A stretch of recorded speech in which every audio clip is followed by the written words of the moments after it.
Today, I want to talk to you about children's illustrated storybooks and the way they can both entertain and educate, and perhaps even equip children to be happy-hearted, good citizens. And the lessons they teach aren't just for little kids. The wisdom is universal. The teaching in a storybook often goes beyond obvious academic content, although there are many delightful books that directly teach a concept or an idea. However, books that are written to address a specific social or emotional issue, like a book on manners, or an isolated education concept like counting or alphabet practice, are not the kinds of books I'm talking about today. Instead, I'm referring to those books with an artful, more subtle approach to life lessons.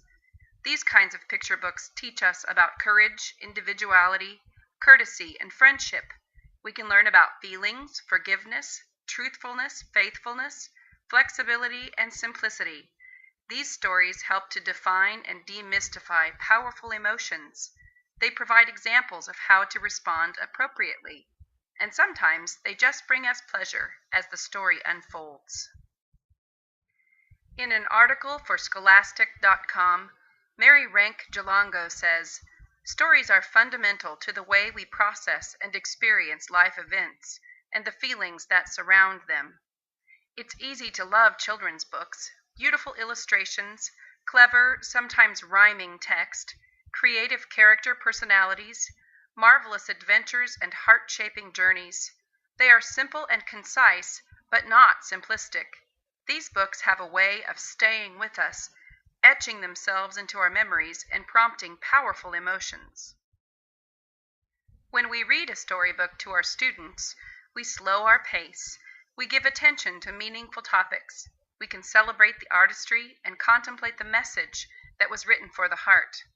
Now, on with the lessons. The Fourth Little Pig by Teresa Kelsey gives us a new perspective on the three little pig brothers. They were frightened and insecure, but their sister, the daring Pig 4, encouraged them to overcome their fears and seize the day. Don't let a bad experience from the past or fears of the unknown get in the way of blazing a new trail into your future. Sometimes you have to move outside your comfort zone to get the best view and make the most progress.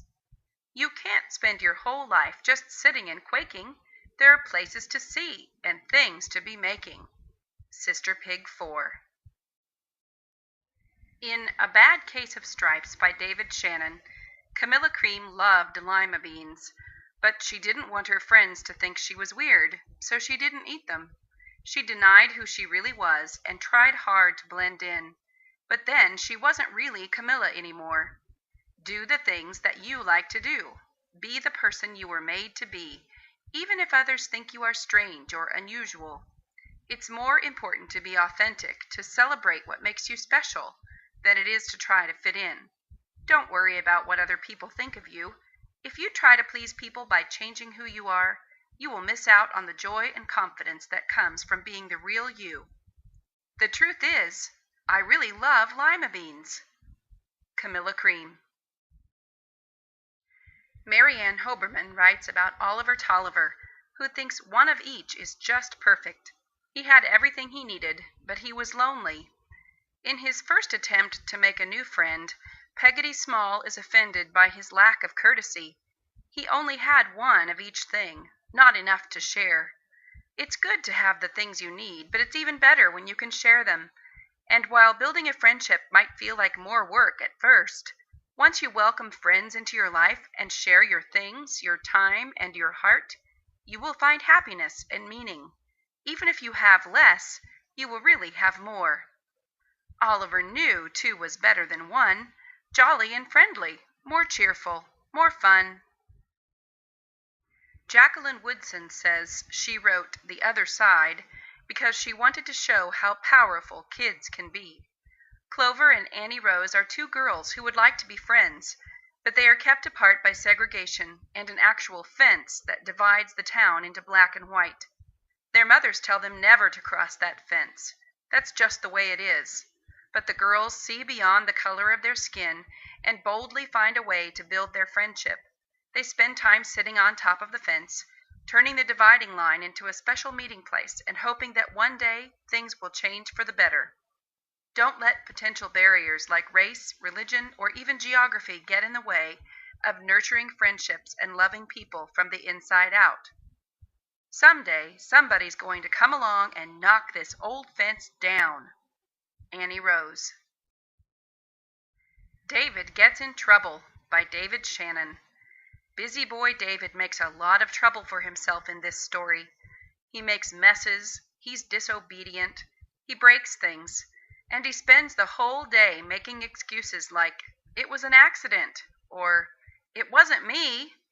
While sitting in the timeout corner, he starts to feel remorseful, but it isn't until he's tucked into bed that his conscience takes hold. He tells the truth and confesses that it really was him. He says, "I'm sorry," just begging for forgiveness, and the precious picture on the last page shows us that his mom loves him unconditionally. No matter how big our mistakes are, we should always be ready to tell the truth and say, "I'm sorry," and we should all respond to apologies with forgiveness and grace. I love you, Mom. David. In this Dr. Seuss classic, Horton the elephant is convinced by Maisie the lazy bird to sit on her egg. She's tired and bored and needs a break. So Horton, with his sweet sincerity, agrees to help. When Maisie doesn't come back, as she promised, Horton faithfully stays on the nest, enduring weeks and weeks of terrible weather and merciless teasing from his friends. He's even kidnapped by hunters who sell him to the circus. But he keeps his promise and takes care of the egg, no matter what. In the end, the creature that emerges from the egg is an elephant bird, who goes home with Horton for a happy ending. It's good to keep your promises. Faithfulness has its own rewards. I meant what I said, and I said what I meant. An elephant's faithful 100%. Horton. The Henry stories are based on the life of Thoreau and his home at Walden Pond. The main character in D.B. Johnson's book is a bear called Henry, who builds his dream house, a one-room cabin. His friends think he is setting his sights too low and offer plenty of advice. How will there be enough room for eating and dancing? But Henry spends most of his time enjoying the outside spaces in his world. He is confident that his little house is just enough. Simple living is good living. More is not always better, and less might be all you need. It's just the room I wear while it's raining. Henry. Kevin Hankus writes about Chester, a mouse who has his own way of doing things. He likes routine and predictability. He ate the same kind of breakfast each day. He always double-knotted his shoelaces, and he carried a first aid kit in his pocket. His best friend Wilson shared his preferences and his habits. They were great friends who did everything the same. Then they met Lily, who had her own way of doing things. She was full of surprises, and Chester and Wilson thought she was odd. They refused to play with her until one day she protected them from some bullies. From that point on, they spent more time together and tried to understand each other better. They discovered they had some things in common, and they learned new things from each other. With a fresh perspective and newfound flexibility, the three became great friends. Chester and Wilson and Lily. Lily and Wilson and Chester. That's the way it was. You might think these storybooks are reserved for the youngest students, and certainly 4 to 8-year-olds are the target audience. But older students can enjoy these same books, maybe even for the first time right there in your library, if they haven't grown up in a family that spends time reading together. These stories can be catalysts for further discussion, introductions to more mature fiction, comparison studies of themes and devices in literature, or prompts for writing exercises. Even reading a carefully selected storybook to teachers at a staff meeting might bring them encouragement and a freshness to their outlook for the day. But my primary purpose when reading children's literature is to bring to life what the author intended and to reflect on the thoughts and feelings that arise in response to the story. A children's picture book creates resonance and reflection in the mind, as it delights the senses and fills the heart with joy. In these 8 storybooks there is whimsy and wisdom, a bit of fantasy and a taste of reality. Mr. Longo says, "The ability to create, share, and respond to stories is one of the defining characteristics of being human. So delve a little deeper into humanity. Start with my list, or make your own list of favorites. You'll find more resources on the presentation handout. Feature these books in your library lessons. Share them with colleagues, or just read them for your own enjoyment. The rhythm of the words, captivating illustrations, and heartfelt sentiment combine to make for powerful, memorable stories that define what it means to be human and how it works to share our lives with others. These books with a message transcend the written page and weave themselves into our hearts and minds." Thank you.